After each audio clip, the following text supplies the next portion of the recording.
Quando você pensa em violência contra uma criança, o que vem à sua cabeça? Talvez uma agressão, um abuso, uma situação bem extrema.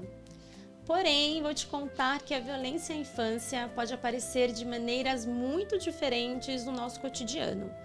O adulto grita porque a criança não obedeceu, dá uma palmada sob a justificativa de que ela precisava aprender, bate em sua boca porque falou algo que não deveria, empurra para que ande mais rápido. Muitas vezes, o medo de uma criança é ridicularizado. Seu choro é encarado como frescura, birra, mandam ela calar a boca ou simplesmente não permite que ela explique o que aconteceu. São atitudes que muitas vezes foram naturalizadas como formas de educar.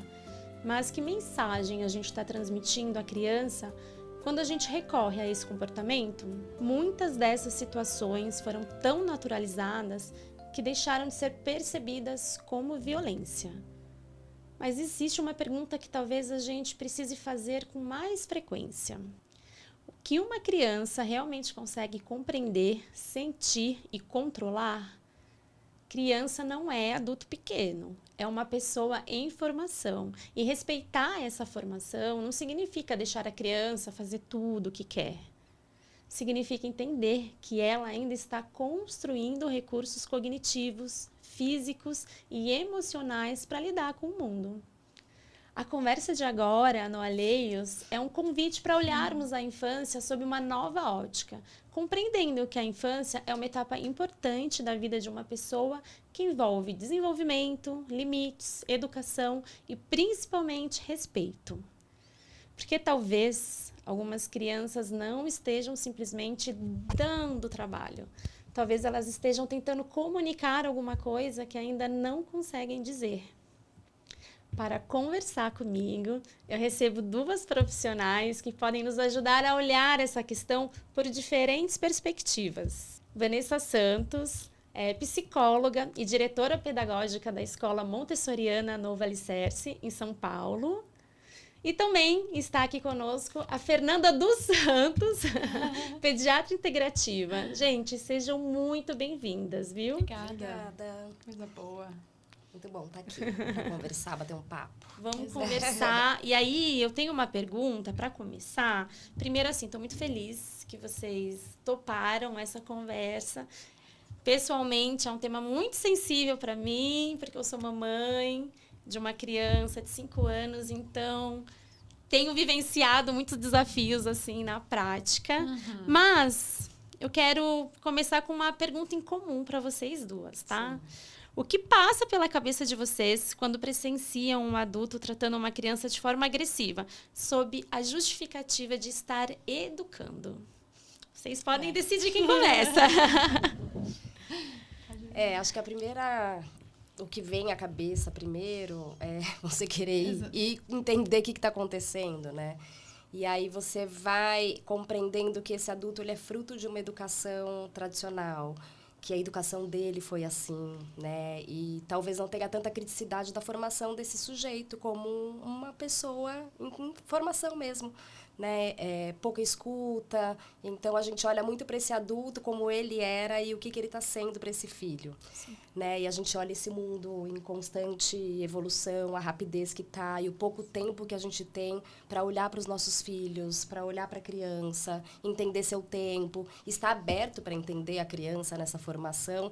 E aí parece que a gente vai sempre correndo e empurrando, né? Sem ter uma criticidade na formação. A gente sempre fala que a gente estuda para tudo, né? Mas para ser mãe e pai a gente não estuda. Exato. E a gente aprende junto com eles. E a gente aprende errando, aprende acertando. E muitas vezes a gente presencia tudo isso, né? Sim. E aí, dependendo da forma que você educa os seus filhos, dói muito assistir uma coisa como essa violência que a gente vê, né, nos dias de hoje. Sim, e eu acho que vale também olhar para a dinâmica mesmo, como você falou, né?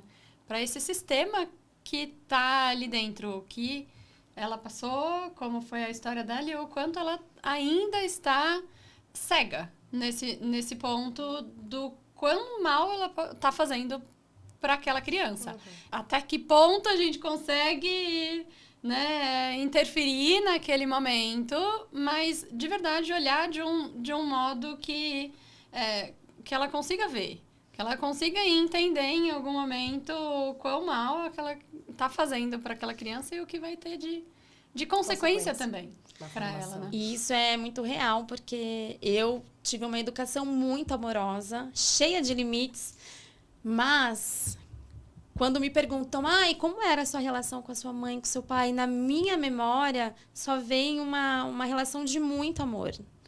E aí eu desde sempre enxerguei as crianças com muito amor, sempre gostei muito de amor, e eu acho que isso de fato é reflexo de como a gente foi educada, a nossa geração, né, foi educada.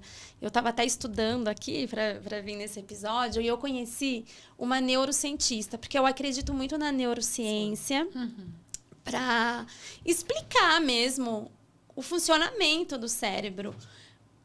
E eu acho que quando a gente entende que o cérebro de uma criança desenvolve durante o seu período, né, para um cérebro virar adulto, levam muitos anos, eu acho que a gente consegue também mudar um pouco a perspectiva de como a gente encara essa criança, né? Esse comportamento, né?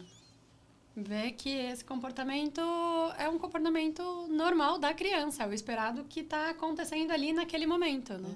Que não dá para esperar que ela tenha outro, porque ela ainda não tem esse desenvolvimento, né? É isso, para mim é muito, muito óbvio, assim, mas eu acho que não é para todo mundo. E aí, no seu ponto de vista agora, enquanto pedagoga, psicóloga, e principalmente, eu não sei se eu posso chamar de filosofia ou pedagogia montessoriana, filosofia. Sim. Eu procurei colocar o meu filho, né, matricular o meu filho numa escola montessoriana, justamente por ver essa equiparação entre a filosofia montessoriana e a neurociência, né? Sim. Acompanhar as fases de desenvolvimento. Sim. Fala um pouquinho sobre isso, Vanessa. Hoje a gente fala, né? Montessori, você vai lendo Montessori, aí você lê neurociência, você fala é Montessori. Aí você lê neurociência, você fala, nossa, Montessori está aqui, né? Então, a gente transpondo para os dias de hoje o que Montessori falava lá atrás, né? Montessori falava muito dos períodos sensíveis para a gente entender a criança, né? E a neurociência traz muito isso, né? Para a gente compreender um pouco o funcionamento cerebral das crianças para entender o comportamento. Porque o adulto, ele só vê o comportamento, né? O comportamento está aqui. A gente não olha tudo que está embaixo, né? E aí a gente precisa estudar mesmo a criança, e os educadores, né? São pesquisadores da infância, entender que ele se desenvolve nessa crescente. Então, do 0 aos 3 anos, a gente tem o que Montessori chama pra gente de a mente absorvente, né? Montessori, de 0 até 3 anos, ela fala da mente absorvente inconsciente. E dos 3 aos 6, ela fala da mente absorvente consciente. O que quer dizer isso? Até os 3 anos, a criança está entendendo a vida, sem criticidade, né? Então, ela pega uma bola e joga, a bola volta. Ela não está fazendo de propósito, é que teve uma reação. Aí ela pega e faz de novo, ela pega e faz de novo, ela pega e faz de novo, porque ela está entendendo que o que ela faz tem uma reação. Mas isso é inconsciente. Então, muitas coisas que essa criança até 3 anos, que é muito exploratória, né? Que não para um segundo, porque, né? Do 0 a 3 vão parar para pensar no desenvolvimento. Ela não andava, de repente ela começa a virar, ela começa a engatinhar, ela começa a levantar. Então, olha a explosão que tem de desenvolvimento físico. E isso, né, físico olhando a gente, mas cerebral, né? Olha o quanto as conexões neurais estão acontecendo ali, né? Dos 3 aos 6, aí já é consciente. Então, a criança, ela consegue entender melhor regra, ela consegue entender por que as coisas acontecem, né? Ela faz determinadas coisas porque ela quer fazer. Então, a gente tem o estudo para entender esse cérebro e esse desenvolvimento das crianças e entender aonde cabe a atuação do adulto, né? Então, por vezes, a gente tem muita crítica. Montessori é livre demais, né? Permissivo demais, né? E o que ela não tem, a filosofia, é permissividade, né? Então, nenhuma educação, nenhuma filosofia que a gente pensa em educação não traz o limite, porque a sociedade tem regra. A gente prepara essas crianças para o mundo. Então, tem regra, mas a forma que você coloca as regras para as crianças, nessas idades, é completamente diferente. Porque uma criança até 3 anos, ela ainda está entendendo tudo, né? Se ela pega um copo e joga, e se você vai e briga com ela porque ela jogou, ela não está refletindo muito. E aí você precisa dar uma sugestão para ela. Falar, você quer jogar? Esse aqui a gente não joga. Você está dando um limite para ela. Esse quebra, esse não joga. Se você quiser jogar, a gente tem a bola. Você quer jogar? E você direciona esse movimento para um lugar que ela consiga fazer. Para uma criança de 4 e 5, jogou um copo, ela já sabe que não é para jogar, né? E aí, o que a gente faz com o copo? quebrou, o que a gente faz? Então, você está tendo a ação e a reação, a causa e a consequência. Você também não vai entrar muito brava porque ela quebrou um copo, né? Obviamente, muitas vezes ela não queria quebrar. Mas se é intencional, né? A nossa atuação é, quebrou, e o que a gente vai fazer? Agora a gente vai limpar. Agora a gente vai consertar. Agora a gente precisa repor. Então, você faz a criança pensar sobre o que ela está fazendo. Então, isso é entender um pouco como funciona esse cérebro, como essa criança se desenvolve, para você dar ferramentas para ela conseguir agir com liberdade, de ter criticidade e não agir no medo, né? Não agir no receio, porque muitas vezes é isso que acontece, né? Então, você anda muitas vezes mais firme, a criança já se assusta e para, né? Porque talvez é uma criança que está lá sendo podada, né? E o tempo todo ali, com um adulto muito enérgico com ela. Então, acho que é nessa perspectiva da gente olhar. A neurociência converge muito com Montessori, de colocar esse sujeito desde pequenininho no centro, entendendo esse cérebro em formação e o que a gente, com o adulto, pode proporcionar para que esse desenvolvimento seja o mais sadio possível. Né? Acho que é essa sinergia, no final das contas. Para mim faz todo sentido. E aí mostra que eu fiz a escolha certa mesmo. Porque e eu, como jornalista e mãe falando também, não tem como dissociar as experiências. Quando eu decidi colocar o Benjamin na escola aos 3 anos, porque eu acreditava muito e eu tive essa possibilidade na minha profissão, no meu trabalho. Eu sei que é um privilégio, então eu falo de um lugar de privilégio mesmo, que eu entendo a importância também do afeto, né, do 0 aos 3 anos e, enfim, isso também gera um desenvolvimento que vai impactar lá no adulto da frente em relação à segurança, autonomia, autoestima, né? Quando eu comecei esse processo, nós, né, a família, começamos esse processo, eu fiz uma coisa que era... E que eu vou falar sobre isso porque eu fui muito criticada por parentes, tá? Não pelo meu companheiro, enfim, que estava junto comigo nessa. E a gente foi levando o Benjamin nas escolas para ele nos orientar, para ele nos ajudar a escolher o ambiente. Não que ele fosse determinar. Quando a gente procura algumas escolas, a gente já fez uma triagem de faixa de preço, de metodologia que a gente espera, né? De reputação, logística, tudo. Mas, como ia ter uma mudança muito grande na vida dele, a gente achou importante, até para uma adaptação ser bacana, incluí-lo nessa escolha. O tanto de crítica de pessoas próximas que eu recebi de... Nossa, é o seu filho de 3 anos que manda, é você que tem que... Eu não conseguia nem começar um diálogo, porque eu falei, não vai virar discussão, eu não vou conseguir acessar... Né? Ele não vai conseguir entender qual é a nossa perspectiva, o que a gente acredita, mas incluiu bem no processo foi muito especial e importante, porque ele teve a fase desafiadora dele, né, de ir para a escola, mas ele também curtiu o processo. E eu acredito, a minha percepção é que foi um processo mais tranquilo para toda a família, porque as mães, os pais também têm uma ruptura gigante. Mas eu fui muito criticada por isso. E aí você comentando, ouvir a criança, é um sujeito, não é um sujeito adulto, mas é um sujeito, importa muito. E aí você, doutora Vanessa, você é pediatra integrativa. E aí eu queria que você explicasse rapidinho por que você se denomina, né? É uma especialidade de fato, mas o que significa e como que é a sua abordagem no consultório, porque você também é aquela médica que não prescreve protocolos, você avalia a criança e a família como seres totalmente únicos, exclusivos, né? E aí leva em consideração todo esse processo de aprendizagem, desenvolvimento. Conta um pouquinho. Muito obrigada, que bom. É uma delícia falar sobre infância, né? Eu percebi isso desde que eu estava na faculdade, então escolhi depois a pediatria. A pediatria me escolheu, falo que as crianças que escolhem a gente, né? Então eu escolhi a pediatria e desde então sabia que eu queria cuidar de tudo, corpo, mente e espírito, porque eu já sou formada em fisioterapia e fiz após em medicina tradicional chinesa, que trabalha com essa parte de Sim. espiritualidade, de meridianos, de emoções, o quanto as emoções interferem. Então, eu sabia que eu queria trabalhar com o ser inteiro, né? E por que não trabalhar com a infância, que é onde eu realmente vou conseguir fazer uma diferença no futuro, Sim. no mundo, né? No nosso futuro. E se eu conseguir ajudar uma criança a se desenvolver melhor, a gente consegue propagar isso, né? Então, e sempre pensando corpo, mente e espírito.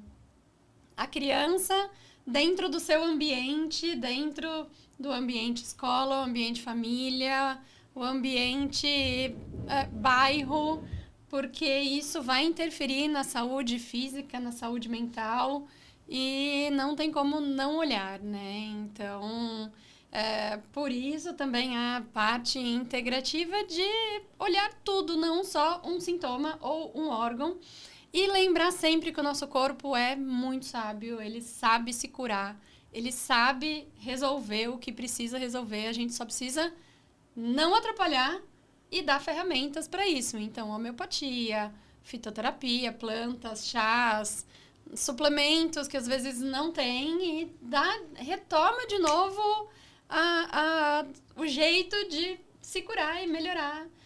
E aí, ao longo do tempo também, eu percebi o quanto a gente precisa olhar para a mãe, né? O quanto as mães estão perdidas e sozinhas e com todas as responsabilidades, culpas, cargos e querendo dar conta de tudo e não dando conta de nada. Sim. Né? Assim, e não tem um médico que olhe para ela e fala, como você tá? Então, já sempre faz parte da minha consulta. Um dia eu falo, não, espera um pouquinho, deixa eu falar com você. Como você tá? Como você tá? Como tá seu coração? E isso fez com que eu atendesse também mães e a família, né? Então, hoje eu vejo que cuidando das mães, eu cuido muito melhor das crianças inclusive desses comportamentos, né? Porque eu tô cuidando também da criança da mãe. Eu falo, eu sou pediatra da sua criança. Sabe aquela criança que tá aí, que tá dormindo, que tá escondida, que tem medo, que tem traumas? A gente vai cuidar dela para que ela brinque com seu filho. Porque quem brinca, às vezes, não é você. É a sua criança, então você precisa reconectar com ela. Então, eu acho que pensando até nesse comportamento e em comportamento da criança, muda completamente quando a gente cuida e pensa e olha como tá essa parte emocional da família, né? E a gente percebe o quanto mudanças emocionais interferem no comportamento da criança também. De birra, E você falando isso, nasce uma mãe, mas ao mesmo tempo se apaga uma mulher. Uma mulher, sim, quem né? é você, porque né? quem é? É a criança no centro de tudo. Então, você chega na casa de alguém, né? Ai, como que tá? E aí, ela, como que tá? Como que tá? E você... Eu também tô bem, né? Tá tudo bem comigo, né? Exato. Antes dela, tem eu, como eu tô. Porque se ela não tá bem...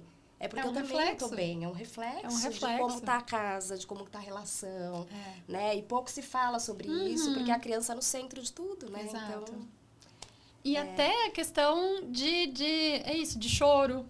sim. Choro, de birra, de comportamentos que... Não é birra, né? Eu não gosto da palavra, de verdade, eu já...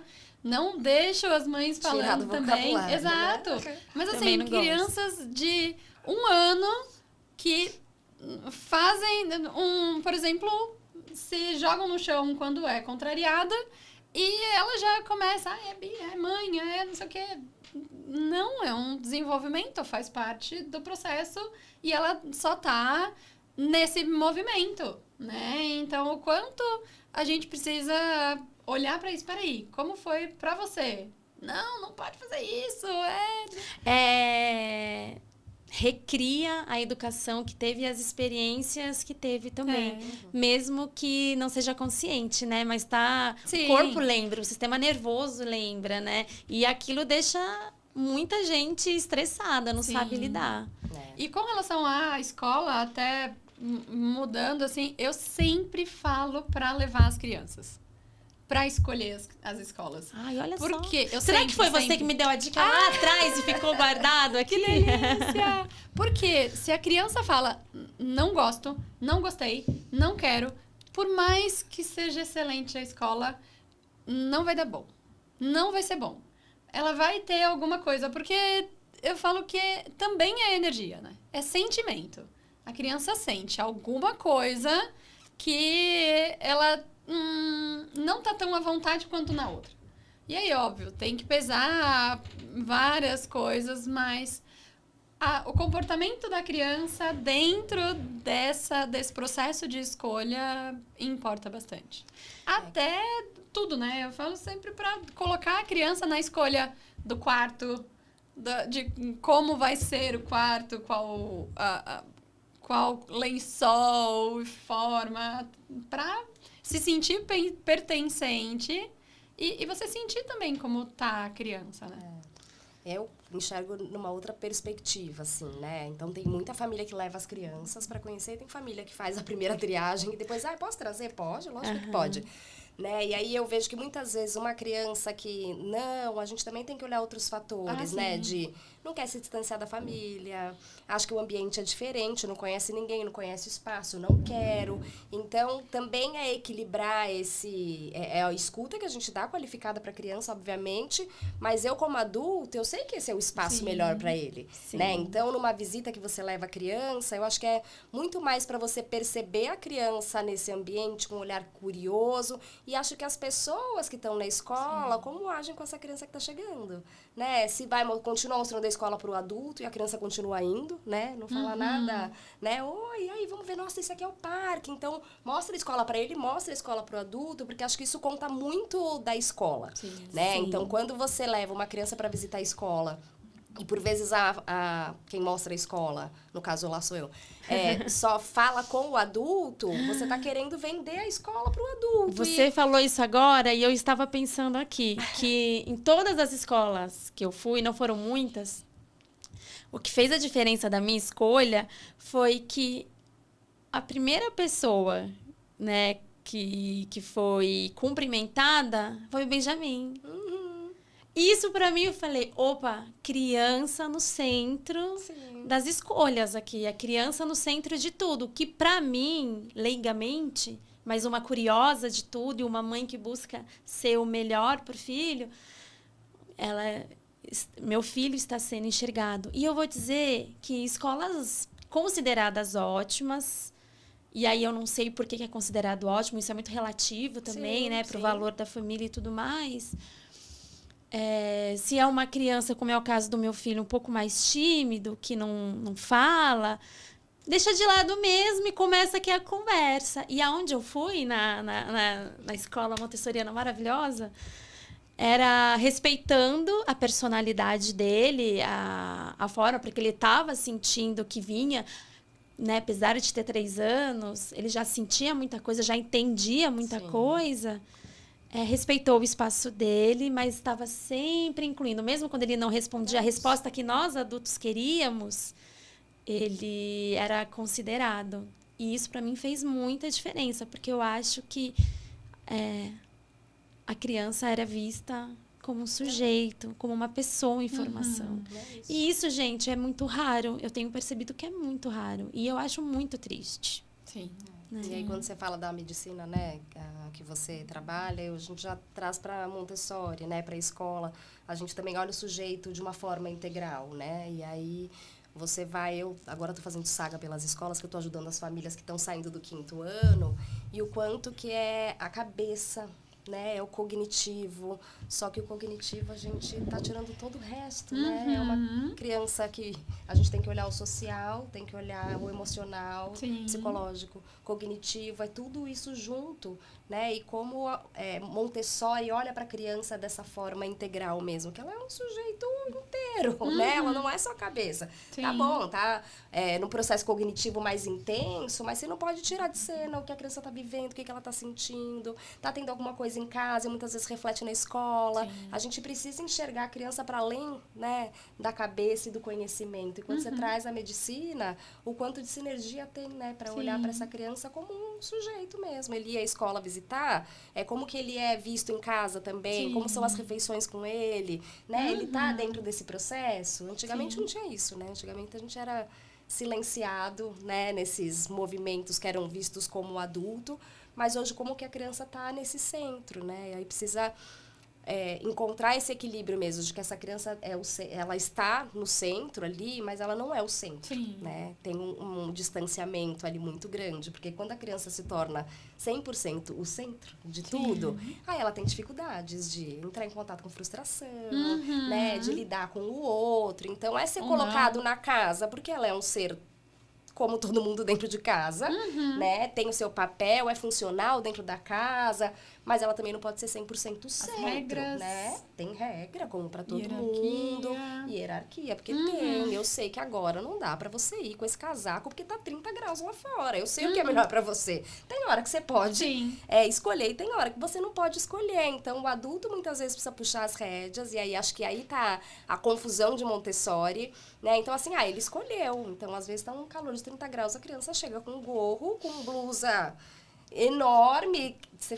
A gente fala pro adulto, tá, essa não é uma escolha dele, né? A gente, como adulto, às vezes precisa fazer algumas escolhas, porque eles ainda não têm maturidade, né, para fazer algumas escolhas. A gente precisa saber. E aí a gente volta a estudar. Até 3 anos, né? Quais as escolhas que essa criança consegue fazer? Porque muitas vezes a gente dá a escolha para as crianças até 3 anos, eles não conseguem, e aí entra nesses movimentos de frustração, de se jogar no chão, e a gente fala que estressa, né? Você estressa a criança, né? Verdade. Eu também tenho uma de 5 anos, ela também tem picos de estresse, porque eu olho pra ela, eu vejo ela falando, tá demais, sabe? Tá demais, eu não tô conseguindo fazer tudo isso de escolha. Então, é a gente olhar pra esse sujeito em formação, entender o que a gente pode proporcionar e quanto que a gente tem que puxar e quanto a gente tem que soltar. Não é fácil o equilíbrio, né? Sim. Mas, É uma linha tênue da educação respeitosa com a educação permissiva. Sim.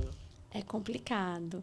E aí, como que a gente, então, consegue respeitar? Se você pudesse, assim, vocês duas, tá?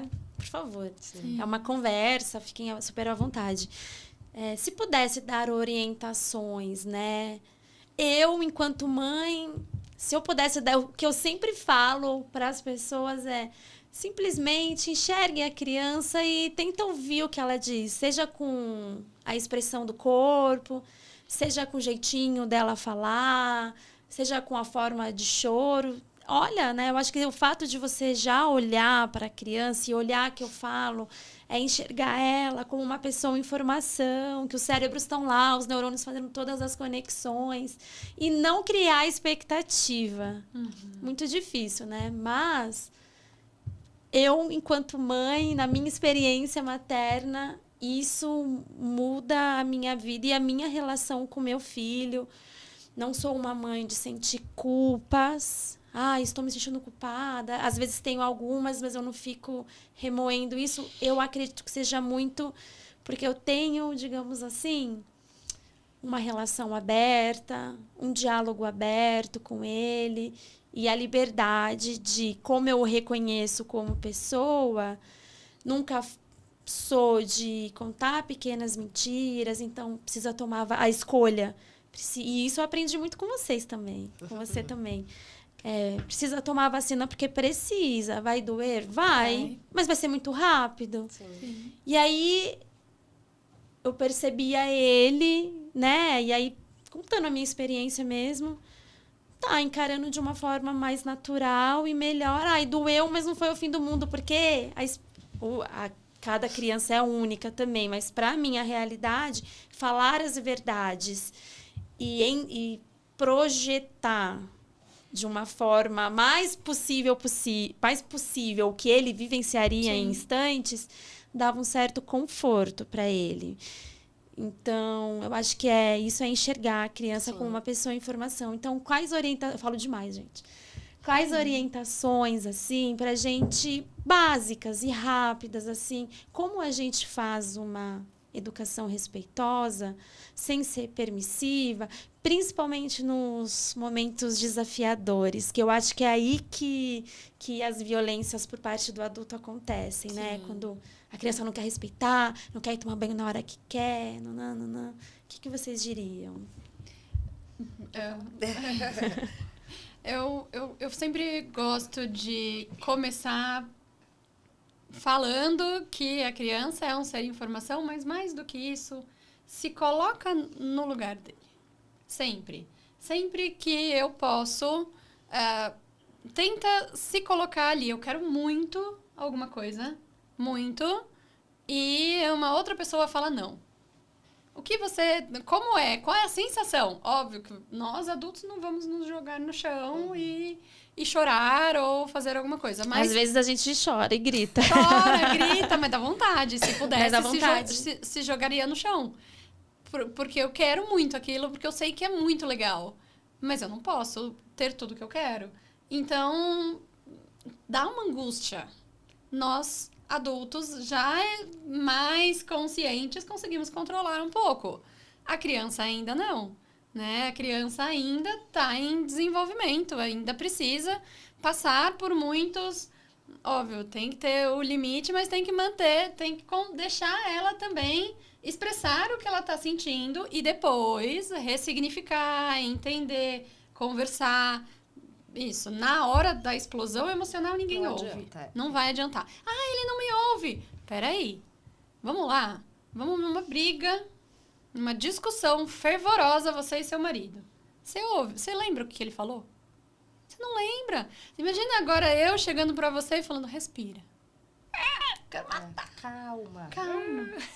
Respira. Cheira flores só pra vela. Não, isso não vai adiantar na hora. Então... Depois, acalmou e a gente tem técnicas para até ajudar a passar por esse processo, mas vai passar a hora que tiver que passar e ninguém fica 24 horas no processo. E acabou. Ó, vamos conversar? Vamos entender? Se for no cognitivo que entende, ok, o que aconteceu, o que a gente pode fazer para ser diferente... E dar esse direcionamento no pós e acolher o que a criança está sentindo e o que a mãe está sentindo. Porque é isso, às vezes dá uma angústia tão grande de ver chorando e eu quero resolver e não resolve que ou grita ou parte para violência física, verbal, emocional, só do olhar. Porque ela também não consegue se controlar e ter esse equilíbrio para... manter a calma e organizar. Sim.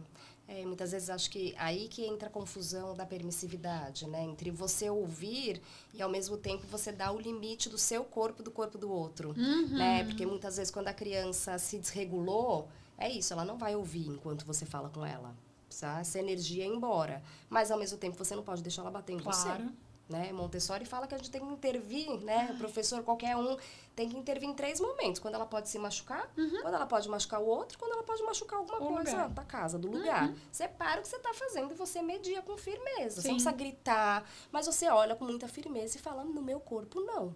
Eu já franzi minha sobrancelha. Eu não gritei, né? Não adianta você deixar a criança ir para cima de você porque ela tá tendo um episódio de reação a alguma coisa que aconteceu. Ela tá desregulada? Ela tá.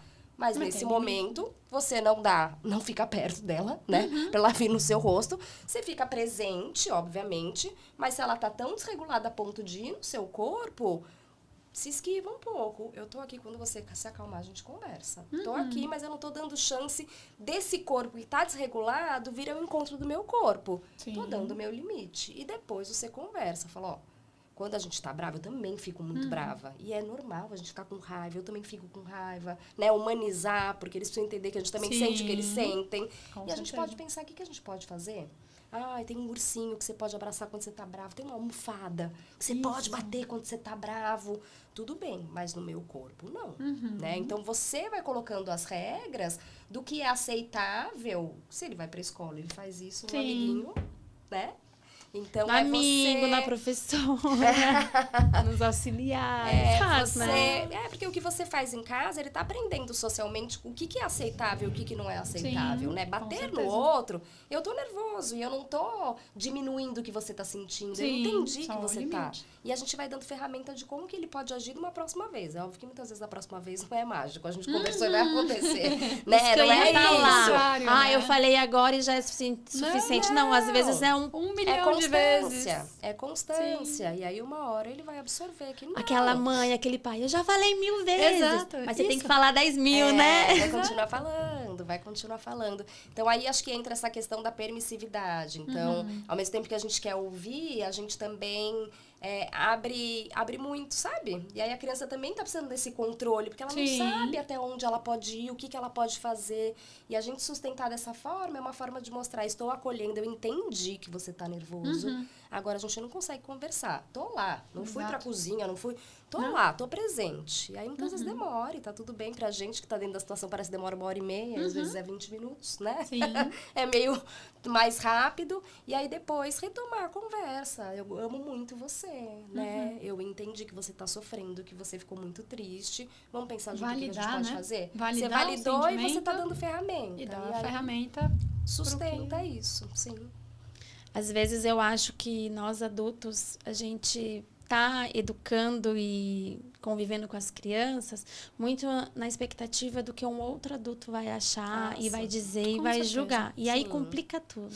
Não tenha dúvida. Nossa. E aí, voltando a essa questão que eu acho que, né, para as mães e para os pais, o ponto mais difícil mesmo é quando a criança deixa de ser um bebê. Porque o bebê, ele é um bebê. Mais aceitável, né? Ele aceita tudo. Ele é Exato. fofinho. Não que as crianças não sejam, não é isso, mas é aquele serzinho que tá ali sobrevivendo, né? E ele tá criando as conexões neurais, ali o cérebro tá se desenvolvendo, ele tá aprendendo, né, a sentir, acredito eu. Mas aí fez 1 ano e eu ouço muita gente falar: nossa, mas era um bebê tão bonzinho, de repente com 1 ano começou, nem fala direito, às vezes nem tá falando, né? Mas mudou, então já força que não, fala do jeito deles, né? E aí eu acho que começam as grandes confusões, né? O período quando a criança passa a se enxergar como um ser individual. O que a gente faz? De novo, né? Olhar para a criança, entender que ela está se desenvolvendo, mas como que a gente pode... Não sei se manejar é a palavra, mas a gente mal consegue se regular. É muito difícil tudo. Sim. Como que a gente faz, né? A criança muda mesmo, porque é normal mudar. É a fase do desenvolvimento normal, certo? Eu acho que as pessoas precisam ouvir isso. É normal e que bom que muda, certo? Sim. E você trouxe, me veio a gente esquece muita coisa, né? Depois que a criança já tem 5 anos, você tá falando aí, me veio muito bebê. Quando você vai na pediatra e ela fala dos picos de desenvolvimento. Isso foi o pico do desenvolvimento. É por isso que aconteceu isso. Exato. E aí deu 1 ano, não tem mais pico de desenvolvimento e a gente para de entender um pouco melhor essas situações. Mudanças, não tem mais, né? Essas mudanças. Mas continua tendo enormes, né? Porque salto de desenvolvimento é quando você aprende coisa nova. E quando você para de aprender? Nunca. Você só começa a ter uma percepção diferente ali do mundo, né? Então... Com certeza, tem uma mudança até eu sempre falo, ela agora sabe que é ela. Sim. Ela não quero comer, não quero. Por que não quer? Você sempre gostou, porque ela quer falar não e ser ouvida. Bate a mão, né? Às vezes o não vem batendo, né? 1 ano, nossa, criança mal educada. Gente, não quero, sempre comeu banana.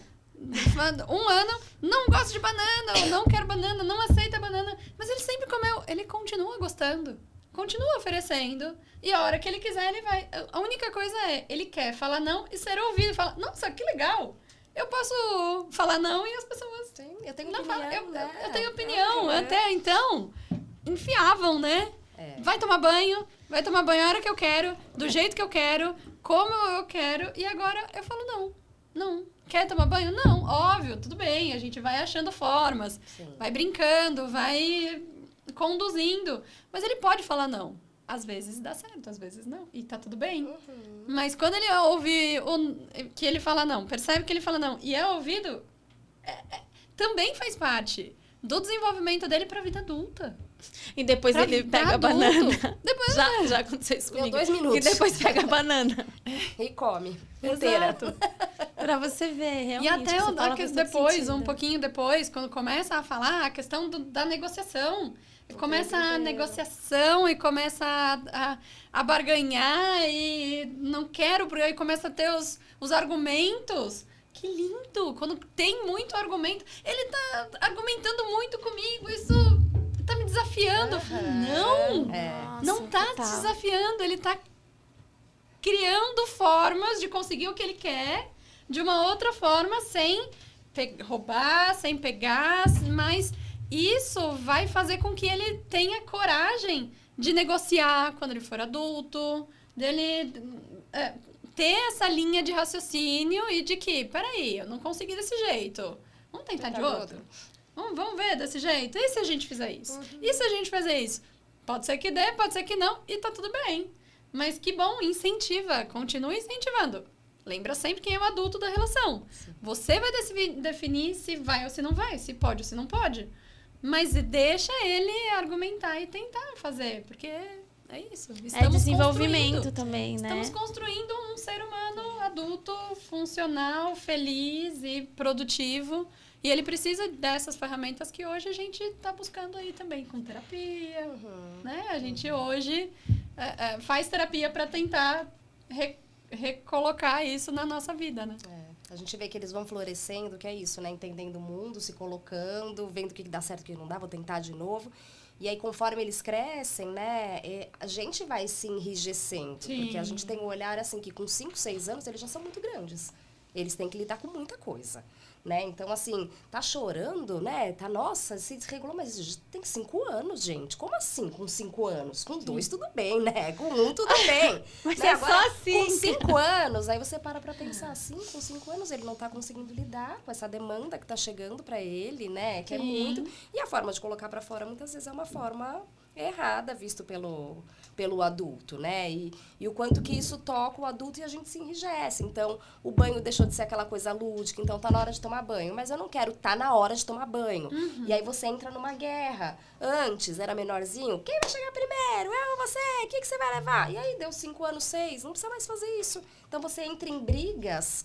Porque a criança já é grande. Sim. Você enxerga ela como um ser já construído. E aí uma coisa é a idade, outra coisa é o desenvolvimento. Exato. Da emoção. E Sim. cada criança, de novo, cada criança é única, Sim. né? A gente fala assim de um senso geral, porque existem alguns comportamentos dentro da linha de normalidade, posso falar? Dentro da normalidade, mas... E aí entra numa questão que eu também acho que é muito perigosa e muito comum hoje, que é, nossa, essa criança, quando ela fica brava, ela fica muito brava e tem crises horríveis de se jogar no chão, com 5, 4 anos, 6 anos, deve ser autista. Oh, meu Deus. A gente está numa cultura do diagnóstico. Sim. E qual que é a minha... Eu gosto muito de sociologia. Eu falo que eu sou uma socióloga e uma antropóloga frustrada. Que eu não fiz o jornalismo e não consegui terminar a faculdade. Aí eu gosto muito de estudar esses temas. E eu vejo que isso tem muito a ver com uma cultura que a gente está vivendo de não enxergar a criança como criança. Aí entra o tema de adultizá-la. Então, se com 5, 6, 7 anos ela ainda... tem grandes crises, só pode ser algum transtorno mental. Sim. Às vezes até mais cedo. E aí eu gostaria que você falasse um pouco disso, de um diagnóstico de autismo, de TDAH, de transtorno desafiador, o TOD? Transtorno opositor, desafiador. Né? E às vezes é só uma criança que opina demais e que se posiciona demais, e às vezes até pelo perfil dos pais. Sim. E aí eu acho que isso é mais... A patologia está mais no adulto. Não tenha dúvida. Com a pressa no dia a dia que tem que ter, que acaba o lúdico, né? E aí você começa a criar ferramentas de terapia criança. E na verdade, quem está precisando somos nós. Exato. Né? Eu falo por mim Sempre. também. Né? É sempre, adorei. Não à toa, quando vai pra terapia, é muito mais, às vezes, atendendo a família do que a criança. Às Sim. vezes é 2 com o adulto, 1 com a criança. Porque você mexe no ambiente, você mexe na criança, né? Sim, sem E aí dúvida. fala um pouco dessa patologização. Exato. Falei certo? Sim. É uma palavra difícil pra E mim. medicalização E também, medicalização, porque então a criança, eu vejo que a criança tá tendo comportamento, eu vejo, né? Criança tem comportamento normal de criança, mas não, ela tem algum transtorno, vamos lá, medicar, dar, Exato. florar, não que seja ruim, mas enfim. Não, mas Fala medicação, Ritalina, né? Outras medicações fortes mesmo, né? Eu percebo muita mãe que chega já com crianças de 1 ano com muito medo. Mas ele tem autismo? Mas ele tem chance? O que eu preciso olhar? Não preciso olhar nada. Continua sendo mãe e criando ele maravilhosamente bem, que ele vai se desenvolver. E, sabe, porque tá todo mundo falando muito. E hoje a gente tem as telas, né? Então, hoje a gente tem um recurso que tá ali e que muitas vezes não é medido, né? Então, é o tempo todo, várias vezes, para crianças pequenas, bebês em desenvolvimento no começo, que aí eu quero que ela fale com 1 ano e meio. E ela não tem a vivência da fala, de conversa, de estar aqui, tá dentro do celular só passando videozinho ou vídeos muito rápidos. Então, ela não vivencia e ela tem um atraso de fala. Porque ela pensa... A gente consegue ver a tela, mas eles pensam no autismo, né? Autista tem atraso de fala, então vamos investigar. A mesma coisa de comportamento. A criança está dentro de casa, não tem contato com outras pessoas, com outras crianças, não vai no parquinho, não vivencia a relação com o outro, tá sempre dentro do mundo e vai para a escola e quer que socialize com todas, além da individualização de cada criança, que tem seu tempo, que tem seu jeito, mas não não socializa, tem autismo. Né? Então, tem várias coisas que a gente percebe que, calma, peraí, é um diagnóstico multifatorial em várias áreas, que é bem difícil, inclusive, de fazer o diagnóstico. Não é um exame, uma coisa que vai... Não, com certeza tem. Porque tem áreas cognitivas, tem área social, tem área de fala, de motricidade. Tem a idade? Tem a testes, idade, né? com certeza. Então, não é só por alguns comportamentos e se a gente não tiver estímulo, não dá para esperar que ele tenha aquele marco, aquele desenvolvimento. Então, sempre olhar para como está o ambiente e o estímulo dessa criança para isso. Não é o caso da escola, mas o que eu vejo é, muitas vezes, a devolutiva da escola tem que passar. Tem que passar no neuro, tem que passar no... Porque ele não para quieto, ele não para sentado, precisa passar no psiquiatra, ele tem alguma coisa, tá estranho, para que tenha um diagnóstico e fique fácil lidar. Ele é assim porque ele tem TDAH. Ele é assim porque ele tem alguma coisa. E aí, também, de novo, passou num psiquiatra que acredita e que vê e que, pode ser que seja, tá um remedinho. E aí, bota a criança senta e fica. E as pessoas acham Não ótimo. é criança. Para de ser criança e de ter o desenvolvimento. Então, parar de olhar para um comportamento, olhar o sistema como um todo, a criança como um todo e o quanto ela está sendo estimulada e entender que eu falo muito, tem crianças que aprendem andando.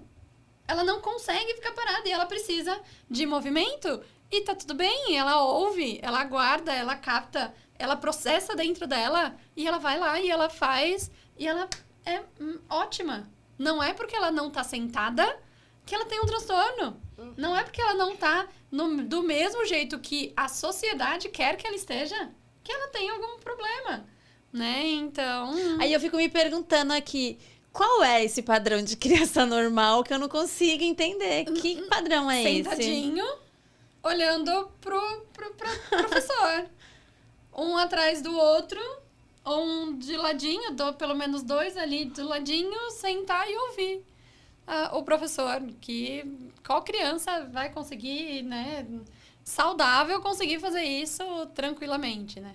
E óbvio, a gente precisa estar sempre atento. Acho que hoje também a gente tem várias coisas que mudam também o nosso cérebro, a formação do cérebro, a produção de neurotransmissor. Então, precisa estar atento. E o diagnóstico mesmo também está crescendo por fatores ambientais que a gente precisa estar atento. Mas não é tudo. Não pode generalizar e colocar o rótulo, porque às vezes a gente também senta no rótulo. Ah, é assim porque tem autismo. Sim. Ah, assim porque tem TDAH. Tem isso. Ah, é assim mesmo. Não, e não olha para o que a pessoa precisa. A criança precisa desenvolver. Né? Qual habilidade ela precisa desenvolver? Senta no diagnóstico, toma remédio ou não, mas tá ali, é mais fácil. Né? Então, é uma consciência, de novo. É olhar, nem tudo é transtorno. Sim. Vamos olhar pro todo. Eu acho que até não tem bastante diagnóstico, mas se você pensar no universo, é muito menor o índice do que se propaga, Sim. né? É importante falar sobre isso, mas não significa que seu filho que é mais agitado ou que tem crises fortíssimas de raiva, que ele tem algum tipo de transtorno. Não. Aí eu vejo que os pais, os adultos querem o conforto, né? É difícil formar uma pessoa, Sim. né? Eu digo que eu amo que o meu filho ele é bastante posicionado, digamos assim. Mas me dá trabalho. Sim. Tem dia que eu falo, hoje eu não queria educar. Uhum. E às vezes, não sei se é certo ou não, e eu falo pra ele. Eu falo, filho, isso que você fez não foi legal, mas eu não estou com paciência para te orientar hoje. Você é um ser humano, né? Ele só fica olhando pra mim. Eu acho que é tão... Quando eu falei isso a primeira vez, foi tão surpreendente. Ele, né, já com 5 e tal. Mas eu sou assim com ele desde que ele é um bebê. Porque... às vezes a gente realmente não tá afim. E o legal do seu trabalho é que você não é só protocolar com as fases de desenvolvimento, as vacinas, as vitaminas. Você também orienta as mães. E aí eu acho que casa muito. Porque a escola Montessori, a filosofia montessoriana, ela traz as famílias como protagonistas. Sim. Não existe a gente... matricular o filho numa escola montessoriana, e tem outras também, Waldorf também, terceirizar Sim. o ensino e a educação, porque eles sempre nos lembram que nós somos protagonistas. Sim. E a escola, na verdade, é um apoio para outro tipo de desenvolvimento. Uhum. E isso dá trabalho, e isso é cansativo e desafiador para os pais, né? Faz sentido isso para vocês? É isso. A gente... a escola sozinha não faz muita coisa e a família sozinha não faz muita coisa, né? Então, trazer as famílias para dentro em diferentes situações, seja em eventos, seja para entrar na sala, seja para convidar para a família falar alguma coisa para a turma, Sim. ou seja para trazer profissionais como a doutora Fernanda vai lá na escola semana que vem, né? Para conversar, eu acho que é no intuito da família estar dentro, de enxergar o seu filho, enxergar o grupo, se sentir pertencente e, ao mesmo tempo, entender que também tem um lugar para a gente se formar como pais, né? Porque pouco espaço, muitas vezes, tem para a gente olhar para a gente, se perceber como adulto nessa relação e como eles são esponja de tudo Sim. que eles vivem. Então, como que a gente pode se perceber para estar melhor com eles, Sim, né? Então, precisa ser uma preocupação da escola também, porque tudo isso interfere na criança. Então, deixar só a criança lá, é óbvio, né? Tem muita criança que tá lá, mas quando a gente consegue tudo isso, a família, tá junto da escola, né? Olhar para essa perspectiva de que a gente também tá ali educando junto com a escola, se a gente tem uma sinergia na forma que a gente... enxerga a educação, a gente vê os ganhos nas crianças, né? Sim. Eu vejo isso muito no consultório, assim, da terceirização e de não querer, porque também tá exausta, tá em burnout. É burnout real, de pressão no trabalho, em casa, no casamento, na família, ali, passado, pais, mães, e tendo uma criança que demanda.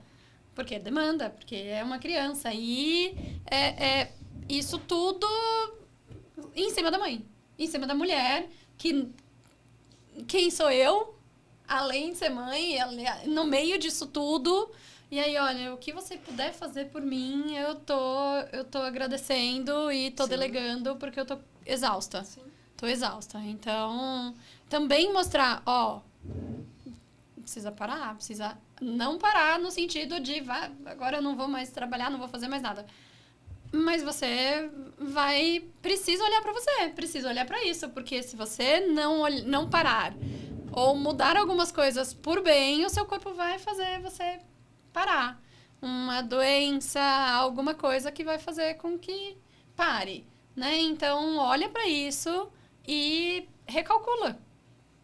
Delega, traz pra responsabilidade, diminui a carga, diminui a culpa, para conseguir trazer de novo é uma criança que precisa de você.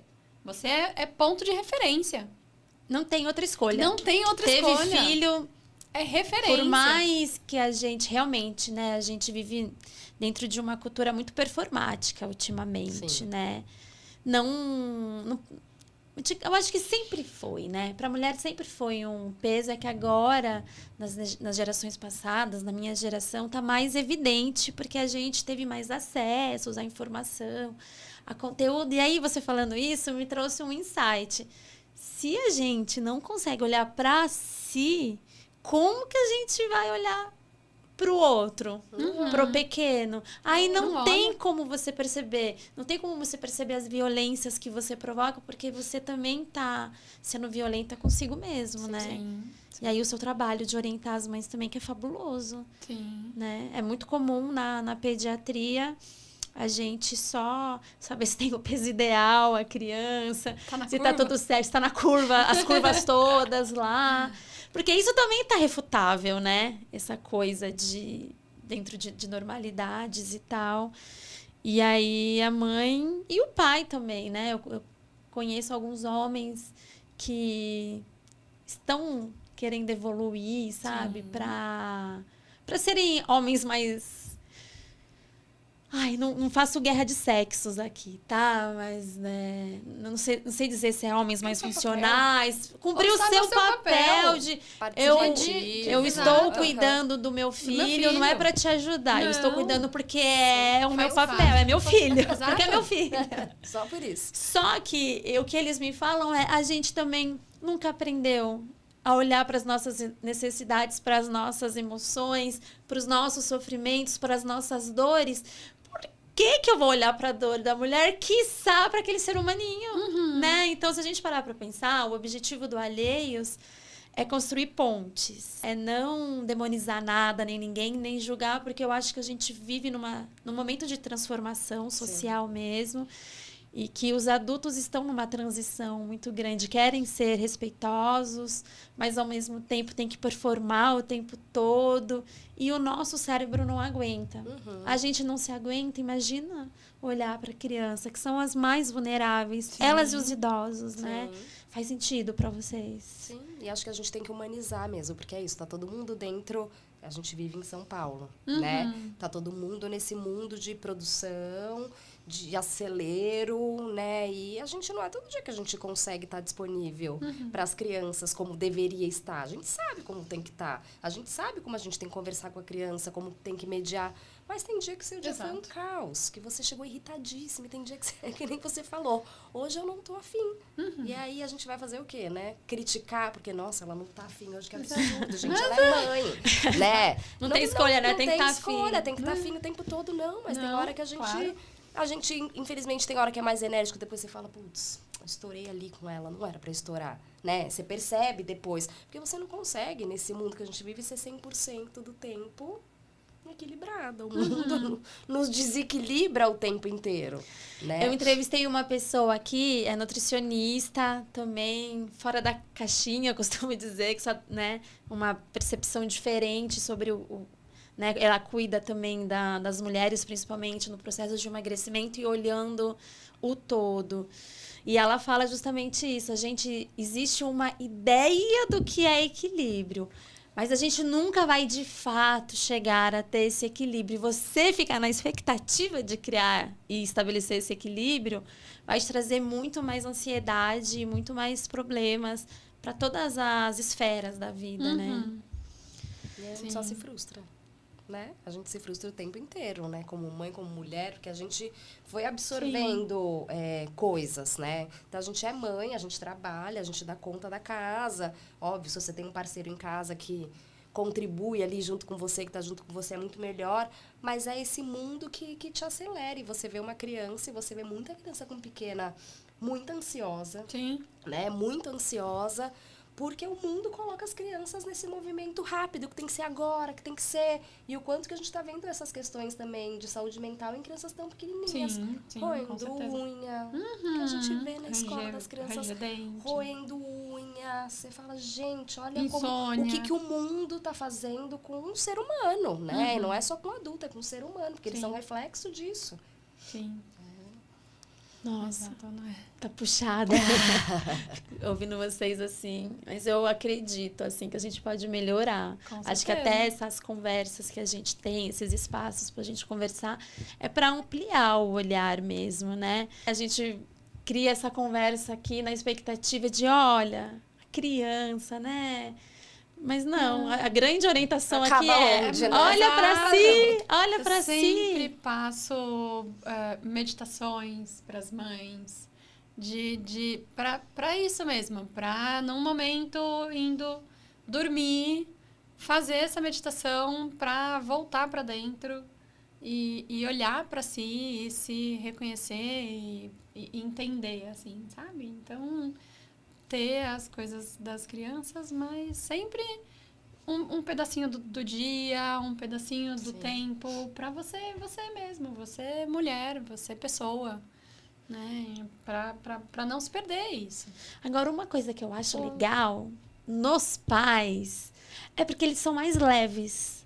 A maioria. E eu acho que a gente, que é mulher, a gente tem que aprender. Branco. Mas a gente tem que aprender com eles também. O que vocês acham? Objetivo.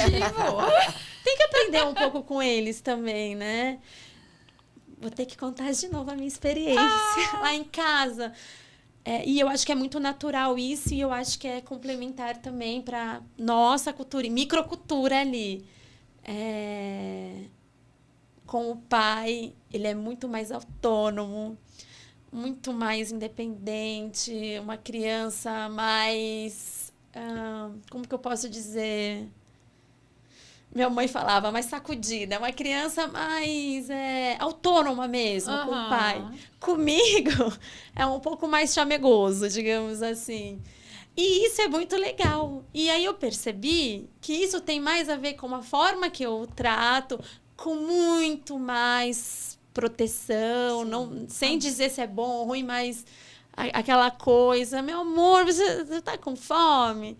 Aí chega o pai, e aí, Benjamin, vamos comer? Tá na hora do jantar. E é muito legal ver isso também. Eu gosto da criança que meu filho é quando tá com o pai. Eu gosto da criança que ele é quando ele tá com os amigos, e às vezes determinados amigos, quando ele é um para cada ciclo. Sim, e é muito legal enxergar isso. A gente consegue perceber isso mais conforme eles vão crescendo, né? Mas eu acho que ampliar esse olhar é muito legal. Tá tudo bem ele ser mais... falam que a mãe é o principal suporte emocional do filho, né? Eu não sei se tem algum estudo, se né, a ciência explica isso, mas é aquela coisa, tava tudo bem, tá tudo ótimo. A mãe chegou, ficou choroso, ficou bravo, mas isso também é normal, né? Faz parte, certo? Sim. Não tenha dúvida. Eu falo que nós somos diferentes, né? Você não pode ser a mesma na sua casa, a mesma que você é no trabalho, sim, a mesma que você é com suas amigas. Você se transforma. O seu filho também pode olhar, nossa, a mamãe tá mais solta, né? Tá conversando, tá rindo. Nossa, que diferente. E ela em casa é de um jeito. Quando ela fala com o seu marido, fala de outro jeito. porque a gente também se molda ali dentro do ambiente que a gente tá para conseguir estar ali junto. E dentro de casa, eu acho que é muito legal sentir, e aí também sem questão de sexo, mas, né, o feminino e o masculino. A polaridade feminina mais doce, cuidadora, acolhedora, de cuidar. E o masculino de vamos fazer razão e mais prático. Provedor, de fazer, e tá tudo bem, porque isso é o equilíbrio. Homens têm uma polaridade feminina e masculina, mulher tem os dois, e saber que tá tudo bem, ele vai usar isso para formar também, e a gente também se molda, né? E a criança está estabelecendo relações, né? Ela entende até onde ela pode ir com a mãe, Sim. até onde ela pode ir com o pai, que ela pode exercer papéis e tentar ser uma pessoa diferente com os amigos, experimentar coisa com os amigos. E aí, muitas vezes, esses dias, eu estava observando minha filha brincar com as amigas, eu não conheço essa criança. Assim, era um tipo de brincadeira que eu não vi, um jeito de ser que eu não vi também, né? E eu falei, olha que interessante, né? Ela tá vendo isso nas amigas e ela tá brincando também junto. Tem essa questão, né? 5 anos de ser aceita, de querer ser igual. Já começa, né? Nessa idade. E que bom que ela tá podendo experimentar, Sim. né? Essas formas de ser e de estar, né? Com o pai, ela é de um jeito, comigo ela é de outro diferente, né? Porque é isso, eles sabem como que eles têm que agir. Sim. Se eu vou ali de um jeito mais firme, né, não vai ser bom. Se eu vou de um jeito mais amoroso, eu consigo o que eu quero. Então, que bom que eles podem ser diferentes nos diferentes lugares que eles estão experimentando. Exato. É algo natural, não é manipulação, Não como é, eu já ouvi não. falar, né? É natural. Exato. E ele vai, inclusive, saber que na vida adulta a gente também precisa ter essa sensação do ambiente para saber como eu vou falar com você, como eu vou falar com outra pessoa, né? Então, isso também é experimentos para criar um ser humano que consegue se relacionar bem em todos os lugares. É muito comum lá na escola, quando a gente faz reunião, algumas famílias falam, não, mas não é meu filho. Isso que você tá falando, jura? Não, não é. Não é. Olha Ou a só. família conta, a gente fala, jura? É assim? Aqui na escola não é. Então, é Olha para você ver só. o quanto que é diferente, muitas vezes, nos ambientes, né? Sim. Porque a escola é um microcosmos, né? Então, o social dele ali com os amigos, de experimentar, de testar, é um adulto para, né? Um monte de criança. A criança, muitas vezes, é muito diferente do que é em casa. E é muito engraçado quando a família percebe gostoso. É essas muito mudanças. gostoso. E aí a gente começa a amar mais, a amar eles em todas as suas nuances, assim, é muito especial. Tomara que todas vocês possam ter essa percepção, né? Tentar achar um pouco de respiro nessa vida maluca, porque vida maluca todos temos. Exato. A gente tem que encontrar o nosso eixo e tentar se reconectar, porque senão a gente perde muita coisa.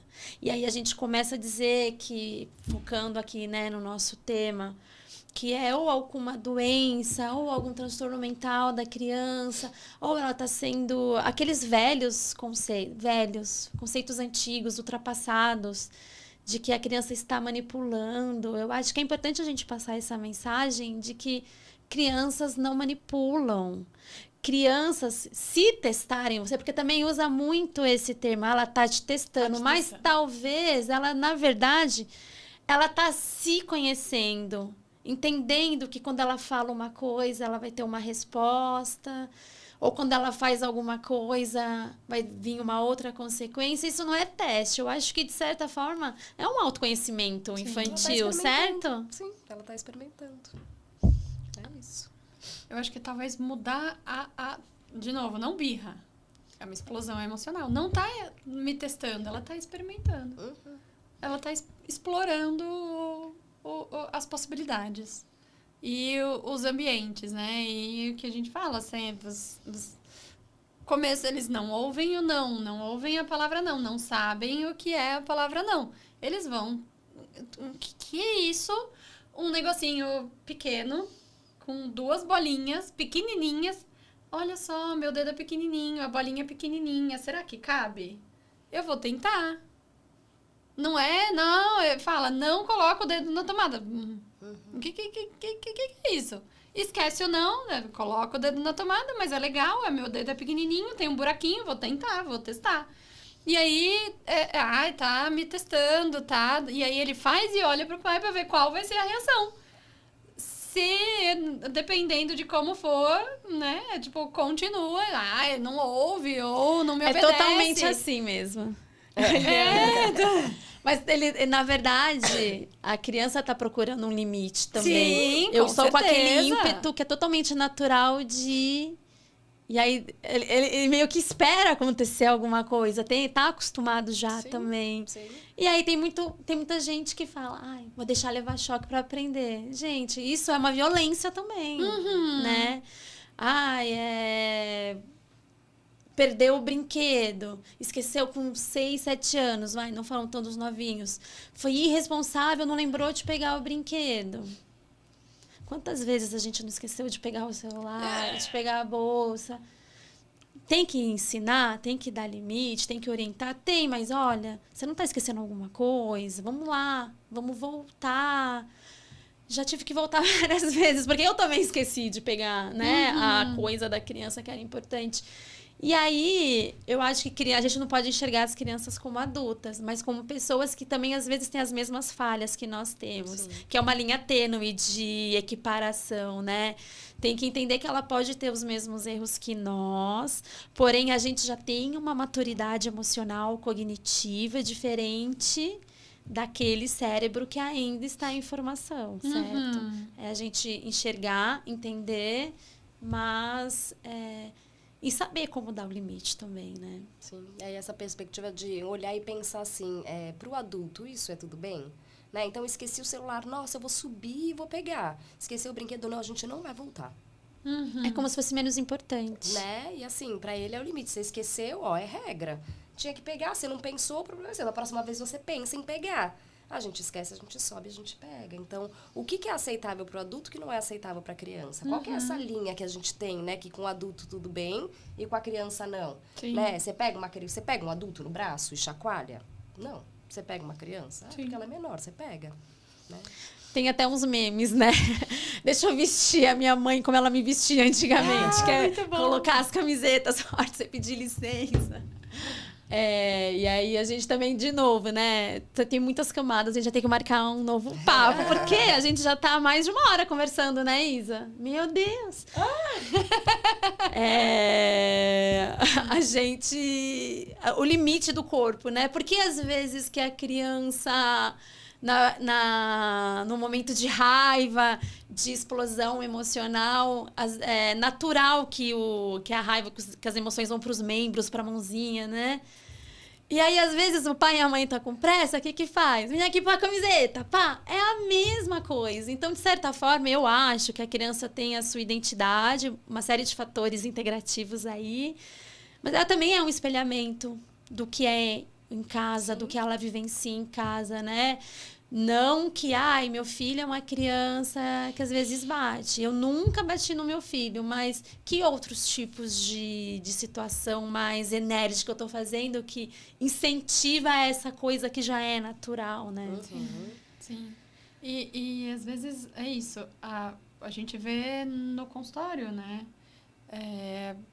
A criança gritando e pra não gritar, grita mais alto ainda, né? Aí a criança para. E aí é inconsciente. Mas como foi a correção? Né? Nossa, é verdade. Nunca tinha parado para pensar. Ou, quando não é lá, mas vocês têm uma casa térrea ou sobrado? É sobrado. E como você chama ele? Eu grito. Pra chamar, eu grito. Ou quando eu ouço alguma coisa... eu grito, então é a forma que ele se comunica. É gritando, né? Então, observar é isso mesmo, né? Observar o reflexo, né? É difícil da gente se autoanalisar, né? Sim, não, e a criança vai refletir na escola, vai refletir em qualquer local social, né? Então, com as outras crianças, brincando. E é inconsciente, né? Infelizmente, é inconsciente porque tá... Mas elas refletem, né? Acredito que a grande orientação é que vamos nos olhar, então, enquanto pessoas, depois enquanto pai e mães, e junto com isso, vamos começar a entender, né, que ali é uma pessoa, é um sujeito que tem emoções, sim, que as emoções são válidas, porém, que ainda está em desenvolvimento, então... Não dá para você esperar de uma criança um comportamento que você espera de um adulto, ao mesmo tempo que não dá para você adultizar a criança ao ponto de dela ter comportamentos que sejam mais aceitáveis, né? Faz, por favor, as suas considerações finais, porque passou muito rápido e a gente tem bastante coisa para falar ainda. A gente vai marcar uma segunda, coisa boa, uma segunda vez, porque tem muitas coisas, sim, né? Sim. Com orientações práticas mesmo, eu percebo um movimento de pais e mães de quererem serem melhores, sim, não estimular os mesmos traumas que estiveram. Acho que trauma sempre vai ter algum, né? Não dá para se livrar disso. Mas eu vejo um movimento, mas eu sinto que a gente está muito perdido. Nas considerações finais para essas pessoas, para mim, para todo mundo. Obrigada pela oportunidade. Eu acho que foi um bate-papo muito gostoso, muito rico. E as considerações que eu faço mesmo é para se olhar, para olhar para dentro e fazer essa autorreflexão de quem é você,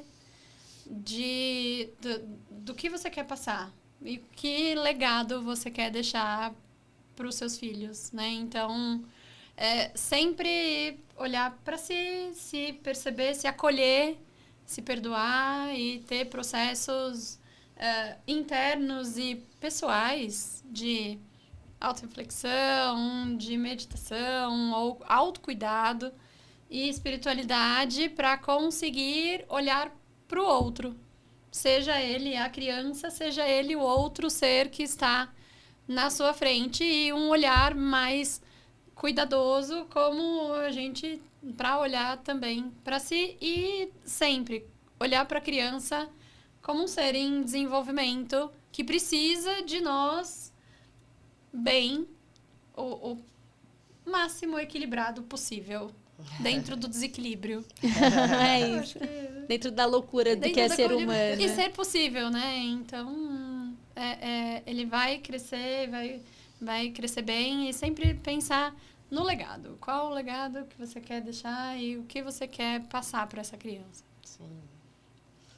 Isso eu também agradeço o convite de estar aqui.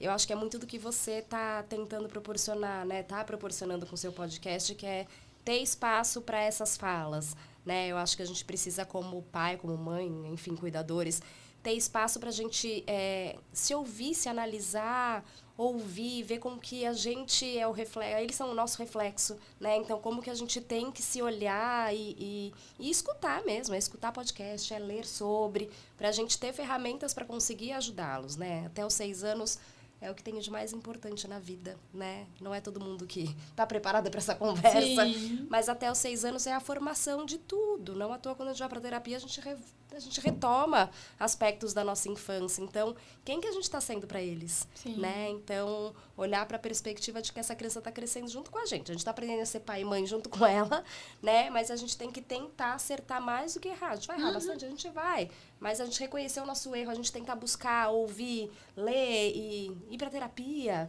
né? Tentar entender um pouco melhor o funcionamento do seu filho e olhar mesmo como um ser diferente da gente, porque como mãe é difícil isso, né? Descolar, a gente descolar de que é uma pessoa que tem a vontade dela, o interesse dela, né? E tem a minha expectativa também no meio de tudo isso, né? E aí a gente tentar entender que tem um ser que está se desenvolvendo e a gente está conhecendo ele junto com ele, né? Sim. A gente está conhecendo junto e entendendo como que a gente pode educar e crescer juntos, né? Como família, como seres. É isso, acho que a gente está sempre na pauta, ali o adulto, né? Porque a gente é o que não tem como fugir disso, né? A gente até fala que eu passei por isso e eu sobrevivi. Será?